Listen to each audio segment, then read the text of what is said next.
पूर्वी दिल्ली आनंद विहार विज्ञान लोक स्थित भाजपा लोकसभा चुनाव कार्यालय में 16 मई को मीडिया संवाद का आयोजन किया गया, जिसमें भाजपा प्रत्याशी हर्ष मल्होत्रा ने पूर्वी दिल्ली संसदीय क्षेत्र की जनता के प्रति संकल्प पत्र जारी किया, जिसमें पूर्वी दिल्ली क्षेत्र की मुख्य समस्याओं को तत्परता से निदान करने का लक्ष्य रखा।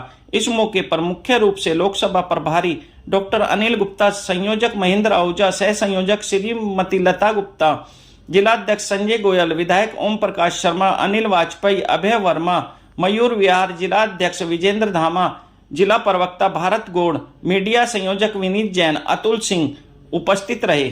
अध्यक्ष भाई संजय गोयल जी, विजेंद्र धामा जी, हमारे तीनों विधायक बड़े भाई ओम प्रकाश जी, भाई अभय वर्मा जी, भाई अनिल वाजपेयी जी,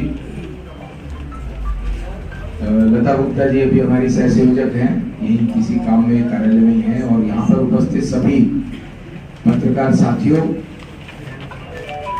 आपका बहुत बहुत धन्यवाद। आज आप यहाँ पर हमारे निमंत्रण पर पहुंचे हैं। लोकसभा का चुनाव 25 मई को है। दिल्ली में केंद्र की सरकार ने, मोदी जी की सरकार ने अपनी एक छाप छोड़ी। सबसे बड़ी छाप तो नरेंद्र मोदी जी जो कहते हैं वो करते हैं, जिसका शिलान्यास करते हैं उसको लोकार्पित भी करते हैं। NH-24 का सराय काले खां से गाजीपुर का जो स्ट्रेच है, जो पहले 45 मिनट लगा करते थे, आज 7-8 मिनट में कवर होता है। पॉल्यूशन से और ट्रैफिक जाम से निजात मिली है। एक बड़ा ही प्रोजेक्ट रैपिड रेल का जो दिल्ली से मेट्रो का है, वह भी हमारी कॉन्स्टिट्यूएंसी से ही होकर के प्रारंभ होता है और यहां से दिल्ली के बॉर्डर तक गुजरता है। देहरादून एक्सप्रेसवे जो अक्षरधाम से प्रारंभ होकर के दिल्ली का, उसमें 6-7 किलोमीटर का स्ट्रेच है। उस स्ट्रेच पर ट्रैफिक जाम से मुक्ति मिलना और उसके साथ साथ पॉल्यूशन से भी मुक्ति मिलती है। हमारे इसी जहां हम बैठे हैं, हमारी ये जो विधानसभा है, इसी विश्वासनगर विधानसभा में 2014 में ही एक बड़ी यूनिवर्सिटी बनाने का कार्य प्रारंभ करवाया था आदरणीय अरुण जेटली जी ने। उन्होंने इसमें लगभग 300 करोड़ रुपए का बजट सैंक्शन करवाया। आज वो यूनिवर्सिटी, अच्छी बात यह है कि आज वो प्रारंभ हो चुकी है। इंटरनेशनल स्टूडेंट्स भी यहाँ पर पढ़ने के लिए आते हैं। हाथ नीचे कर बोली। इसके साथ साथ, क्योंकि मैं पिछले लगभग 2 महीने से भारतीय जनता पार्टी के पूर्वी दिल्ली के उम्मीदवार के नाते पूरे क्षेत्र में, सभी विधानसभाओं में, सभी वार्डों में मेरा जनता से मिलना हुआ है, तो जो बातें मुझे देखने पर, पब्लिक से मिलने पर समझ में आई, मुझे लगा कि there is always a scope for improvement. और जो मुझे सबसे बड़ी बात अभी लगती है कि हमारी लोकसभा में होने की जरूरत है,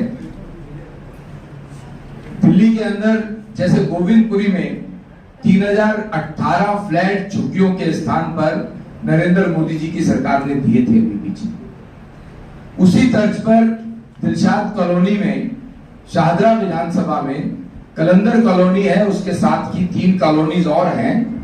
उन कॉलोनीज में सबसे पहले हमारी प्राथमिकता होगी कि हम 4000 झुग्गियों के स्थान पर 4000 मकान वहां के निवासियों को दें। ये सिर्फ एक 4 दीवारी और मकान नहीं है। मैं आज भी उस क्षेत्र में था, वहां का जीवन नरकीय जीवन है। वहां पर नाली का पानी सड़कों पर है, बच्चे उसमें खेलते हैं, स्वास्थ्य की भी बड़ी परेशानी हो जाती है इन कारणों से। तो वो पूरा एक 4000 फ्लैट्स का पूरा एक कॉम्प्लेक्स का बनना उनके जीवन में बहुत बड़ा सुधार है। वहां पर साफ सुथरी सड़कें, सीवर बनने, पीने के पानी की नई पाइपलाइन बननी, पार्क का होना, वहां पर मार्केट की भी सुविधा अंदर होना, ये जहां झुग्गी वहां मकान का एक बेसिक कॉन्सेप्ट है, वो हम बहुत जल्दी ही पहले 100 दिन की जो प्रायोरिटी है उसमें प्रारंभ करेंगे और पूरे 5 साल में प्रयास ये रहेगा कि पूर्वी दिल्ली में जितनी भी झुग्गी क्लस्टर हैं उनमें भी इसी योजना को लागू करके जहां झुग्गी व मकान का कार्य प्रारंभ कर सके। उसके कारण से प्रदूषण की भी समस्या है।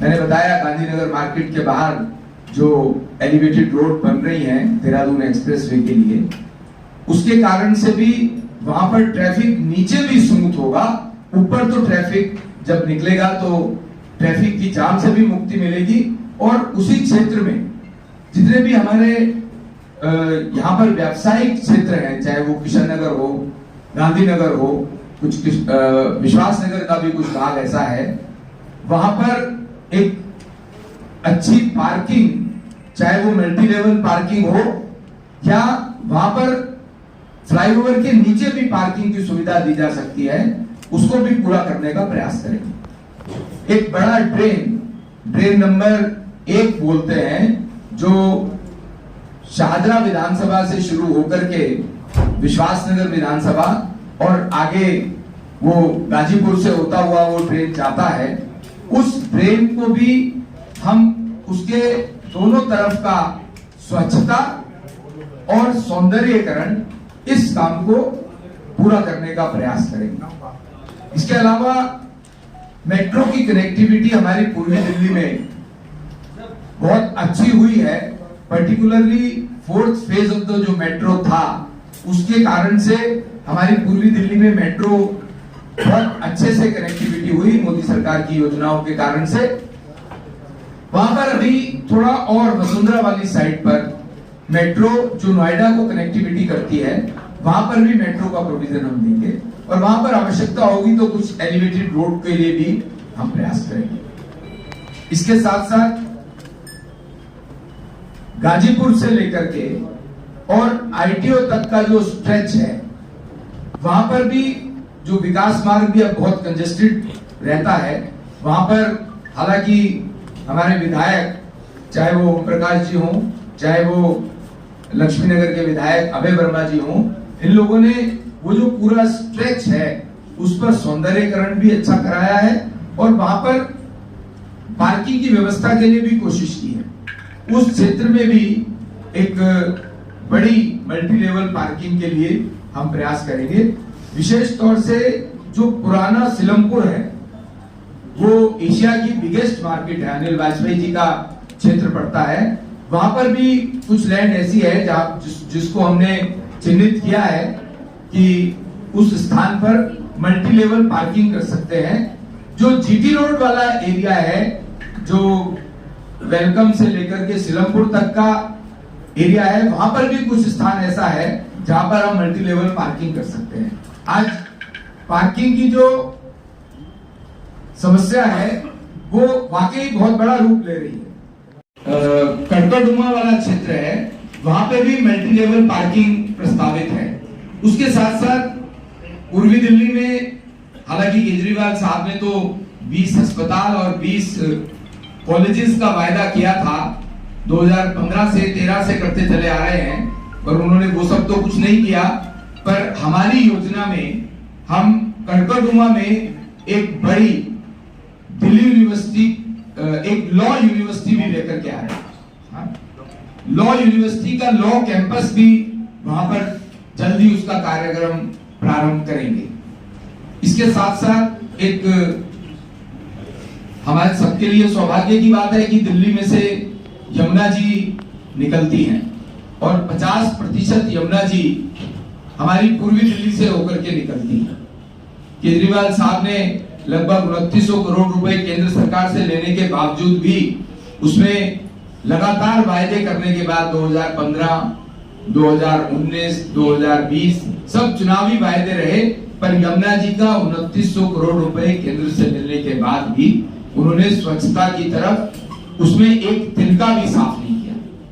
हमारी योजना है कि हम यमुना जी को स्वच्छ करेंगे और उनके यमुना जी के किनारे पर वहां पर फ्रंट्स डेवलप करके, गार्डन्स डेवलप करके वहां की हमारे क्षेत्र की जनता के लिए हम वहां पर उनके लिए एक ऐसा स्थान क्रिएट करेंगे जहां पर लोग यमुना जी के किनारे स्वच्छ हवा में स्वच्छ जल के पास बैठ सकें। और यमुना जी की स्वच्छ होने से, क्योंकि ये हमारी संस्कृति का प्रतीक है, हम अपने त्योहारों पर अपनी पवित्र नदियों में स्नान करके आचमन करके अपने त्योहार मनाते हैं, तो ये हमारे लिए एक भावना का मुद्दा है। इसके अलावा और भी सभी क्षेत्रों की समस्याएं भी हैं और उनकी जरूरतें भी हैं। उन सब बातों को लेकर के हमने अपना एक संकल्प पत्र भी तैयार किया है, जो आप सबके सामने प्रेषित भी है। उसमें और डिटेल्स हैं कि हमारी आगे की क्या योजनाएं हैं।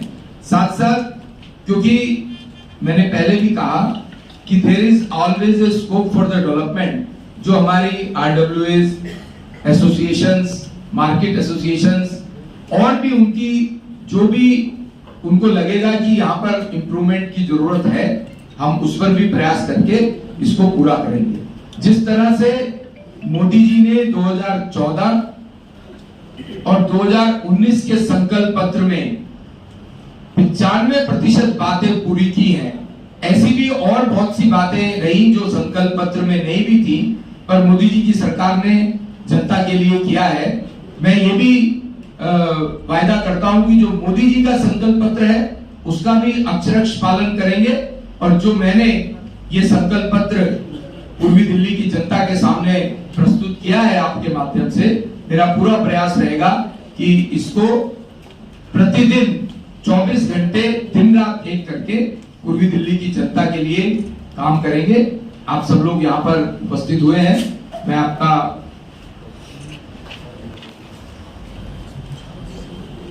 अभी एक बहुत महत्वपूर्ण मुद्दा, जब खुराना जी की सरकार थी तो यमुना पार के विकास बोर्ड की गठन हुआ था।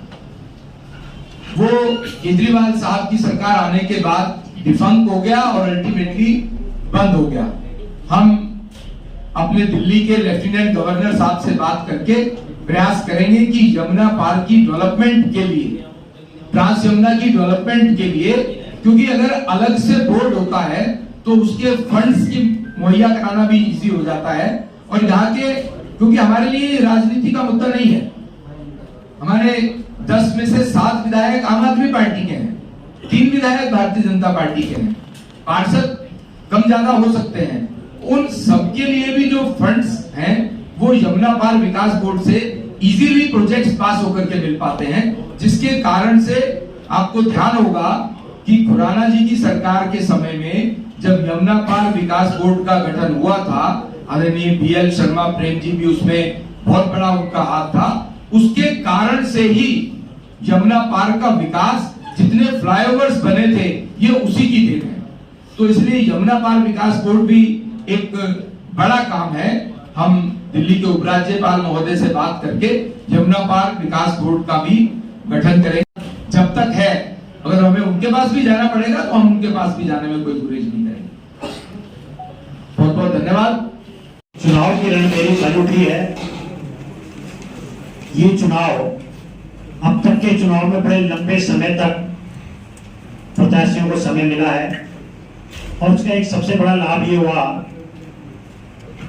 कि चुनाव की घोषणा, नाम की घोषणा से लेकर चुनाव आने तक का जो समय है उसका सबसे ज्यादा सदुपयोग अगर किसी ने किया है तो हर्ष मल्होत्रा जी ने किया है। वैसे तो बहुत से काम है, लेकिन 2 काम मैं आपको बता सकता हूं कि जो लॉ सेंटर, दिल्ली का लॉ सेंटर यहाँ बनना है, इसके लिए उन्होंने और मैंने इनके साथ, इनके सानिध्य में जाकर धर्मेंद्र प्रधान जी से मुलाकात की, और वो जो मामला चल रहा था, मुझे लगता है कि जून जुलाई तक लॉ सेंटर की यहाँ नींव रखी जाएगी, जिससे यमुना पार के लोगों को लाभ मिलेगा। की बात है कि हमारे आदरणीय प्रधानमंत्री श्री नरेंद्र मोदी जी शनिवार 18 तारीख को हम सबके बीच में यमुना घाघर, जिसको तीसरे और चौथे पोस्टा बोलते हैं, वहां पर आ रहे हैं शाम को 4 बजे करतार नगर का एरिया है। तो आप सब वहां पर भी आमंत्रित हैं, और हमारे लिए खुशी की बात है, वो अपना आशीर्वाद देने में आ रहे हैं।